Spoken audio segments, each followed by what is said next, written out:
En 2013, une majorité des États européens va devoir appliquer un nouveau traité. C'est le TSCG, ou plus simplement, le pacte budgétaire. Avant, le déficit ne devait pas dépasser 3% du PIB. Déjà, personne n'y arrivait. Maintenant, il ne devra plus dépasser 0,5% du PIB. Par exemple, en France, en 2010, ce déficit était de 5% du PIB, ce qui représente 96,5 milliards d'euros.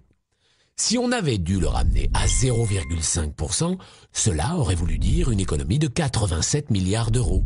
Pour réaliser cette économie, on aurait pu par exemple supprimer l'école publique, 61 milliards, plus la police, 25,5 milliards, enfin les vendre à des groupes privés. Difficile à imaginer, n'est-ce pas? C'était un système en deux temps. On met les Français dans la dette. On peut le voir avec une entreprise. C'est comme un banquier qui vous pousse à faire des investissements et qui vous ouvre un crédit très important pour que vous vous retiriez soit dans des investissements productifs, soit que vous vous habituiez à avoir des gros découverts, et que du jour au lendemain vous dit stop, plus de découverts.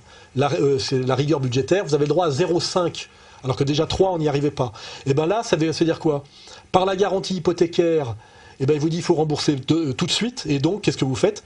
On met en vente vos biens, on prend la possession de votre entreprise. Et c'est exactement ce qui est en train d'être fait au niveau macroéconomique, c'est-à-dire que après avoir créé une logique de dette favorisée par la destruction du système qui avait lieu avant la loi Rothschild de 73, où on empruntait à pratiquement 0%, on a mis un système où finalement le système européen produit de la monnaie à 1%, mais les États n'ont pas le droit de l'emprunter directement, mais passent par la médiation de banques privées qui grattent 3% au passage, et cela devient l'énorme dette des pays européens. Donc c'est une escroquerie bancaire, c'est un racket, ça s'appelle un racket, ça s'appelle du parasitisme, ça s'appelle comme ça.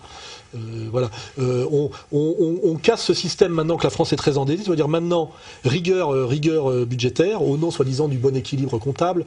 Alors les cons qui n'ont pas de vision politique se disent c'est bien puisqu'on arrête la dette. Oui, mais ça veut dire destruction de l'État-providence, dislocation et destruction du système éducatif tel qu'il était en France, privatisation de plein de choses qui étaient de l'ordre de l'étatique avant, pour que l'État se désendette.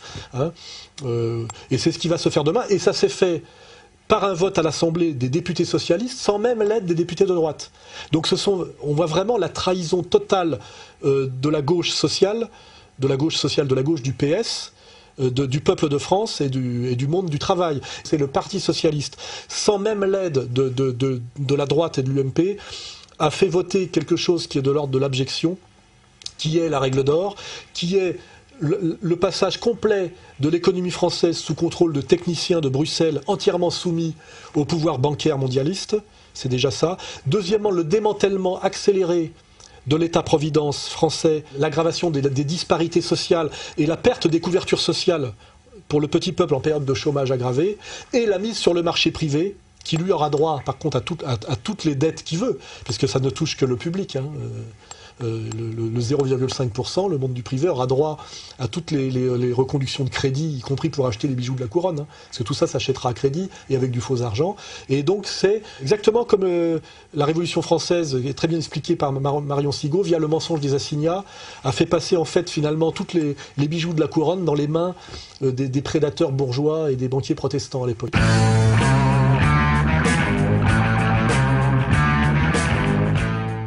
Ça a été très peu relayé et très peu commenté dans les médias de masse. Il n'y a pas aucune fierté de ça. Et Mélenchon, en bon clown, a fait semblant de s'offusquer alors qu'il savait très bien, parce que Philippot l'avait démontré, devant Emmanuel Todd d'ailleurs, que c'est ça que feraient les socialistes pas très longtemps après l'élection. Ça a été la liquidation de l'indépendance économique française, la liquidation de l'État-providence et la mise sur le marché demain des bijoux de la couronne de la République française dans le marché privé pour les mêmes prédateurs qui ont détruit l'économie.